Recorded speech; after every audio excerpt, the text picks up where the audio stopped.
روز 27 مای در آژانسی نظارت دولتی مواد نشئه‌دار حدود 374 کیلو مواد نشئه‌آور نابود کرده شد. شیرخان سلیمزاده رئیس این نهاد در حضور کمیسیه مخصوص از حساب نمایندگان مقامات دادستان، دادگاه، ساختارهای حفظ حقوق، نمایندگان وسایط اخبار عامه گفت که نابودسازی این مقدار مواد نشئه‌دار به مناسبت روز تأسیسیابی آژانسی نظارت مواد نشئه‌دار نزد پرزیدنت تاجیکستان صورت میگیرد. حکم سود و قرارهای دیگر سودی معین شده است که این موادها باید که به طریق سوزانیدن نیست و نابود کرده شوند.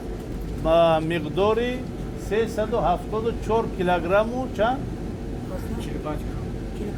45 گرم 374 کیلوگرم و 45 گرم مواد مخدر که در اینجا قسمت زیادش را مواد سخت تاثیر گیرین و افیون تشکیل می‌کند.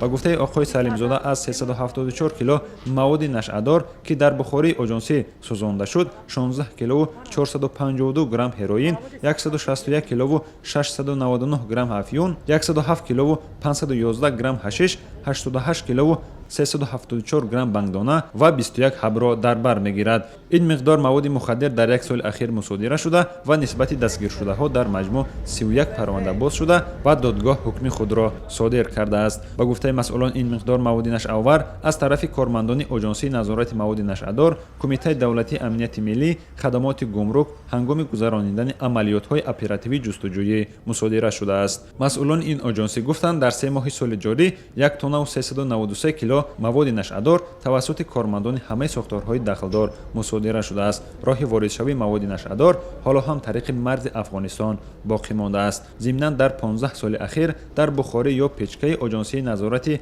مواد نشئه‌دار زیاده از 15 تن مواد مخدر سوزانده شده است.